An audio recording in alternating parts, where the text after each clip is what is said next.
A lot of people outside of China laughed at the outlandish story, but some saw the swim for what it was, a sinister sign, pointing out that Mao's swims from a decade earlier preceded the catastrophic Great Leap Forward.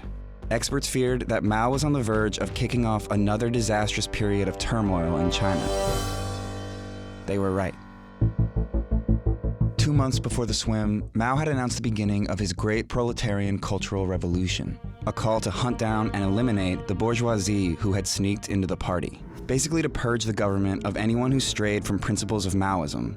And it kicked into high gear after his historic swim, which prompted a craze for swimming in China, but more importantly, a craze for Mao, especially among the group that Mao wanted to influence the most, China's youth. Writer Lang Heng recalled that seeing Mao as human flesh and blood after the Yangtze swim resolved him to serve him with all his heart.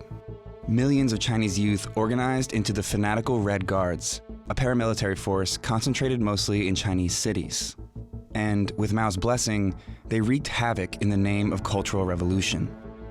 Their mission was to destroy the four olds. Old culture, old ideology, old customs, old traditions, all of the olds must be destroyed.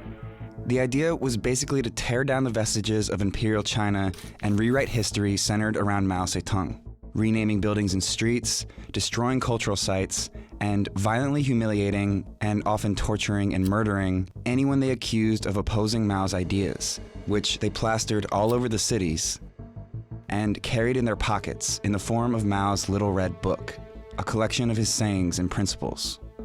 And although the violent Red Guards were basically dissolved by 1969, the Cultural Revolution is considered to have continued until Mao's death in 1976, ending a decade of destruction that had elevated the leader to godlike levels and resulted in over 1 million people dead. The chaos of the Cultural Revolution scarred China for generations, but Mao basically got what he wanted.